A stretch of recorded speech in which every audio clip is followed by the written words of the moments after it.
नमस्कार, राज की बात में आपका स्वागत है। चुनावों से पहले जब सारे दांव फेल हो जाते हैं तो फिर एक और दांव शुरू होता है और वो है कैश का खेल। ममता बनर्जी के इन दिनों सारे दांव फेल हो गए। इन्होंने पहले कोशिश की कि किसी तरीके से अपने पुरानी योजनाओं के लिए लोगों को भ्रमित करें, लोगों को अपने साथ जोड़े और कहें कि देखो एक बार और मौका दे दो, तो उसके बाद हम ये जो पुरानी योजनाएं चला रहे हैं वेलफेयर स्कीम, उसमें और बढ़ोतरी करेंगे, महिलाओं के पैसे बढ़ाएंगे, बेरोजगार युवाओं को कैश में पैसे देंगे। और उसके बाद जब लगने लगा कि इसका इम्पैक्ट दिखाई नहीं पड़ रहा, जब ग्राउंड में सर्वे किया टीएमसी वालों ने, लगने लगा इसका इम्पैक्ट तो बेकार है, ये एंटी इनकम्बेंसी जो चल रही है ममता बनर्जी के खिलाफ, उसके ऊपर इनके ये फ्रीबीज वाले स्कीम हावी नहीं हो पा रहे। लोगों को पैसा चाहिए डायरेक्ट, वैसा दो और वोट खरीदो, क्योंकि अभी कंफ्यूजन का माहौल है। फिर ममता बनर्जी को लगा कुछ दिन और इंतजार करते हैं, डर धमकी हंगामा झगड़े की राजनीति करने लगी। मुस्लिम बहुल इलाकों में इनको लगने लगा नहीं, यहां पर तो हमारा वोट बेस मजबूत है, इस बार भी पश्चिम बंगाल का मुसलमान इधर से उधर नहीं जाएगा, न कांग्रेस की तरफ 2-4% जाएगा, न ही वामपंथी पार्टियों की तरफ जाएगा, न ओवैसी हुमायूं कबीर के गठबंधन की तरफ जाएगा और न ही आईएसएफ की तरफ जाएगा, Indian secular front Abbas Siddiqui की पार्टी की तरफ। यानी कि इकट्ठा होकर मुसलमान इस बार भी वोट देगा, क्योंकि हमें मुसलमानों का वोट लेने के लिए उसे भारतीय जनता पार्टी, अमित शाह, प्रधानमंत्री मोदी का डर दिखाना है। उसे दिखाना है कि देखो अगर भारतीय जनता पार्टी की सरकार आ गई तो उसके बाद तुम्हारा जीना दुभर हो जाएगा, तुम जी नहीं पाओगे, चैन से नहीं रह पाओगे। लेकिन मुसलमान फिर भी भ्रमित नहीं हुआ। ममता बनर्जी को ये जो परेशानी पैदा हुई, उसके पीछे की वजह यही है। मुर्शिदाबाद, मालदा, उत्तरी दिनाजपुर, साउथ 24 परगना, हर जगह से टीएमसी के नेताओं ने, वहां के ग्राउंड वर्कर ने रिपोर्ट दिया कि इस बार मुसलमानों पर पूरा भरोसा नहीं है, वो इधर उधर भटकने की कोशिश कर रहे हैं। और ओवैसी हुमायूं कबीर ने तो थोड़ा और खेल बिगाड़ दिया है। लेकिन जब ये सारे दांव फेल हो गए, चुनाव आयोग से टकराव खत्म हो गया, लगने लगा कि अब सरेंडर करना ही पड़ेगा। सेंट्रल फोर्स वहां पर मौजूद है। 12 मुस्लिम जिलों में ऐसी छापेमारी चल रही है। सुप्रीम कोर्ट के आदेश के बाद तो एनआईए सुपर एक्टिव मोड में है, कोई एफआईआर नहीं, सीधे इन लोगों को पकड़ो। और ये मालदा हिंसा के बाद जो स्थितियां पैदा हुई, ये पुरानी कुंडलियां भी खुल रही है, उस इलाके में पुरानी कुंडलियां खुल रही है। कौन कौन सा एजेंट रहा है, बांग्लादेशी घुसपैठियों को इधर लाने में किन लोगों की भूमिकाएं रही है, कहां से ये पूरा नेटवर्क चल रहा है, ये टेररिज्म की जानकारी, टेरर फंडिंग और उनके साथ जुड़े हुए इंटरनेशनल बॉर्डर पर, ये भारत बांग्लादेश के बॉर्डर पर कैसे ये लोग ड्रग्स की स्मगलिंग करता है, हथियारों के स्मगलिंग करता है, ये गाय बैल के स्मगलिंग करता है, ये सारे नेटवर्क तलाशे जा रहे हैं, गिरफ्तारियां ताबड़तोड़ हो रही है। लेकिन इस बीच ममता बनर्जी के इलेक्शन फंड पर बड़े छापे पड़ रहे हैं। परेशानी ममता बनर्जी की और बढ़ गई, क्योंकि इन सारे दांव फेल होने के बाद उन्होंने सोचा अब सीधे कैश दो, लोगों तक पहुंचने के लिए उसे पैसे दो, पैसे के साथ सामान भी दो, जो जरूरत का सामान है। यानी कि वोट खरीदना शुरू कर दिया ममता बनर्जी ने। वोट खरीदना, ये सारे राज्यों में आजकल वोट खरीदने की एक नई परंपरा चल पड़ी है। और सत्ताधारी पार्टियों में, यानी पश्चिम बंगाल में देखिए ममता बनर्जी का इलेक्शन फंड जो सिकुड़ता जा रहा था, यानी कि जो इलेक्शन के लिए उनके टीएमसी को जो चंदा मिलता था वो सिकुड़ रहा है, दायरे सिकुड़ रहे, क्योंकि जितने इन्वेस्ट करने वाली कंपनियां हैं, जो लोग ममता बनर्जी की पार्टी में इन्वेस्ट करते थे, उनको भी अनुमान लग गया कि इसकी विदाई होने वाली है। जैसे केजरीवाल की पार्टी को सपोर्ट करने वाले लोग पिछले दिल्ली विधानसभा चुनाव के पहले बाहर चले गए थे, उसी तरीके से ममता बनर्जी का फंड सिकुड़ रहा है, लेकिन कैश का खेल चल रहा है।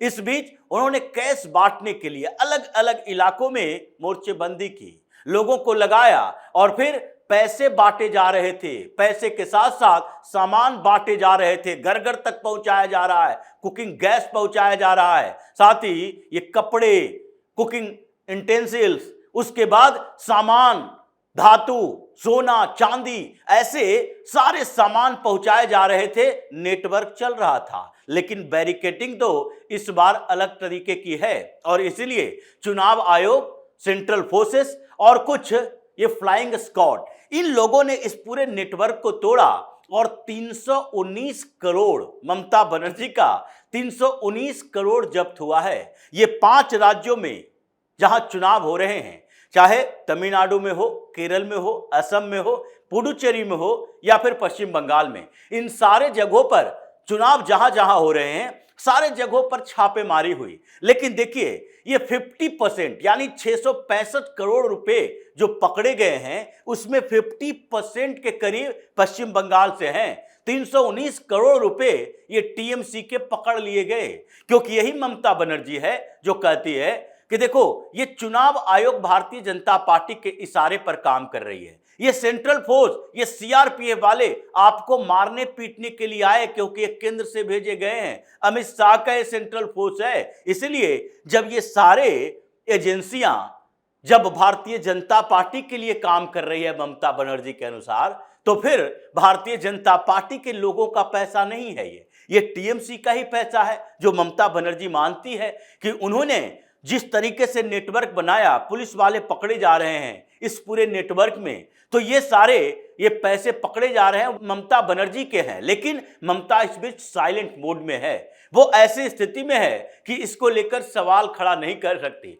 क्योंकि जो सवाल उन्होंने सुप्रीम कोर्ट में खड़ा किए, उन सवालों का जवाब तो टीएमसी को ही देना पड़ रहा है। इनके सारे अधिकारियों की बोलती बंद कर दी सीजेआई ने कि आप लोग जिस तरीके से पश्चिम बंगाल में काम करते हो, बंगाल की पुलिस के ऊपर भरोसा नहीं किया जा सकता। यहां से फोन जा रहा है और आप लोगों का फोन स्विच ऑफ बता रहा है। क्या आप इस स्थिति में भी नहीं है कि जो ड्यूटी 24/7 के लिए बताई गई है, जो इमरजेंसी सर्विसेज है, उसके लिए भी आपके पास रात के 12 बजे जागने का समय नहीं, फोन उठाने का समय नहीं है। यह तो ममता बनर्जी की स्थिति है। लेकिन इस बीच सबसे बड़ी परेशानी जो हो रही है वो है कैश डिलीवरी को पकड़ने वाला। अभी जितने जगह बैरिकेडिंग किए गए, उसमें सबसे ज्यादा सेंट्रल फोर्स, उसके बाद आईटी के अधिकारी, ये इनकम टैक्स वाले और फिर फ्लाइंग स्क्वाड जो चुनाव आयोग का होता है, ये सारे के सारे 12 मुस्लिम जिलों में ज्यादा तैनाती हुई है। और इन्हीं जगहों के छापेमारी में सबसे ज्यादा पैसे आए हैं, क्योंकि ये 319 करोड़ में 150 करोड़ रुपए का सामान ये मुर्शिदाबाद, मालदा, 24 परगना, उत्तरी दिनाजपुर, इस इलाके से पकड़े गए 150 करोड़ का, जो कि टीएमसी वाले सीधे घरों तक पहुंचाने की कोशिश कर रहे थे। और लग रहा था कि अब ये हुमायूं कबीर हो या कांग्रेस हो या वामपंथी पार्टी हो या फिर ओवैसी हो, ये सारे लोग तो मुसलमानों को किसी न किसी तरीके से अपने साथ जोड़ने की कोशिश कर रहे हैं। लेकिन हमें केवल जोड़ने की कोशिश नहीं करना है, बल्कि उन्हें खरीदना है, और खरीदने के लिए कैश डिलीवरी चाहिए। 11 करोड़ से ज्यादा कैश तो 2 दिन के अंदर पकड़े गए। और ये चुनाव आयोग के ये बड़ी अचीवमेंट थी कि हर जगह पर फील्डिंग लगाया गया कि जहां जहां से ये पैसे लेकर दूसरे जगह जाते हों, बोरियों में भर भर कर उन जगहों पर बैरिकेडिंग करो, और फिर जैसे ही इंटेलिजेंस रिपोर्ट मिले, जैसे ही उनके बारे में जानकारी मिले, छापे मारो। अभी पुलिस को बताने की जरूरत नहीं है, क्योंकि लोकल थानों में लोकल पुलिस के साथ टीएमसी का नेटवर्क ऐसा है कि अगर पहले बता दिए तो ये उससे पहले ही उन लोगों को बता देंगे जहां छापेमारी होनी है। यानी साइलेंट मोड में चुनाव आयोग एक एक स्टेप पर काम कर रही है। यानी अगर आपको डर लग रहा है कि वोट कट रहे हैं, तो वोट आधार कमजोर हो रहा है, मल्टी कॉर्नर फाइट हो रहा है, एक नहीं कई पार्टियां मुस्लिम वोट की राजनीति कर रही है, 5-5 पार्टियां दावेदारी कर रही है मुसलमानों के ऊपर, तो ऐसे में अब खरीद फरोख्त शुरू करें, तो उसके लिए भी जरूरी है कि उन व्यवस्थाओं में अब चुनाव आयोग की एंट्री हो, और यही हो रहा है। यानी हर जगह पर जहां टीएमसी पिछले चुनावों के समय से भी ये पैसे की लेन देन करता था, वो सारे जगहों पर छापेमारी चल रही है। ईडी भी एक्टिव मोड में है।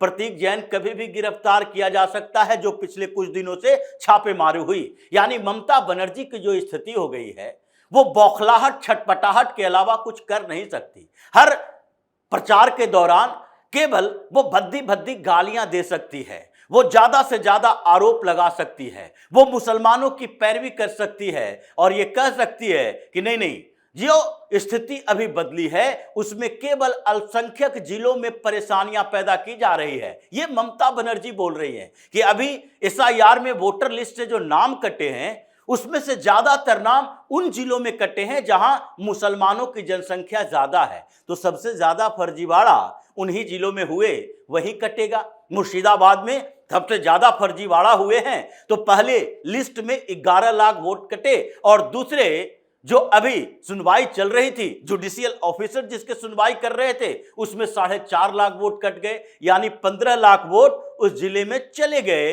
जो कि ममता बनर्जी के लिए परेशानी इस बात की है कि हर विधानसभा सीट पर जहां पर ये 30,000 40,000 से जीतती थी, वहां तो एवरेज लेवल पर 60 से 65,000 वोट कट गए हैं। उसी तरह मालदा में 8.5 लाख वोट पहले कटे थे और 3 लाख वोट अभी कट गए, यानी कि 11 लाख से ज्यादा कट गए हैं। तो जो स्थिति इन फर्जीवाड़ा, वोटर फर्जीवाड़ा हुआ था इन जिलों में, सबसे ज्यादा घुसपैठिए इन जिलों में है, तो कटेगा भी तो इन्हीं जिलों में। इसलिए ये अल्पसंख्यक कार्ड खेलना अब ममता बनर्जी के लिए सही मायने में देखा जाए तो चुनावी पैतरे ही लग रहे हैं और उसके अलावा कुछ नहीं है। लेकिन इसका प्रभाव दूसरे इलाकों में जरूर पड़ रहा है। जिस तरीके से परसेप्शन निर्मित हो रहा है, बन रहा है, क्रिएट हो रहा है कि देखो ममता बनर्जी का फोकस केवल बॉर्डर के उन इलाकों में है जहां पर मुसलमान 40% से ज्यादा हैं, कहीं 50%, कहीं 70% हैं। तो फिर हिंदुओं को भी तो सोचने पर मजबूर होना पड़ेगा कि ये जो पहले छिप छिप कर मुसलमानों का सपोर्ट करती थी, अब तो खुलेआम मुसलमानों की पार्टी ही हो गई है। यानी जिस तरीके से ओवैसी की पार्टी इस्लामिक पार्टी है, हुमायूं कबीर की पार्टी इस्लामिक पार्टी है, अब्बास सिद्दीकी की इस्लामिक पार्टी है, मुस्लिम लीग इस्लामिक पार्टी है, उसी तरीके से अब ममता बनर्जी भी टीएमसी न बल्कि इस्लामिक पार्टी ही बनकर उभरी है। तो इसलिए जितना आप इधर दबाव बनाओगे उतना उधर पलड़ा हल्का होगा। हिंदुओं के बीच भी ये बातें चल रही है। इसलिए इलेक्शन फंड जो टीएमसी का है वो तो फ्रीज हो ही रहा है। अब ममता बनर्जी का वोट अकाउंट भी धीरे धीरे सीज होने वाला है। तो इसी तरह की खबरों के साथ फिर से हाजिर होंगे। तब तक के लिए बने रहिए हमारे साथ और देते रहिए हमें सहयोग, ताकि इसी तरह की खबर हम आपके लिए लाते रहें। धन्यवाद।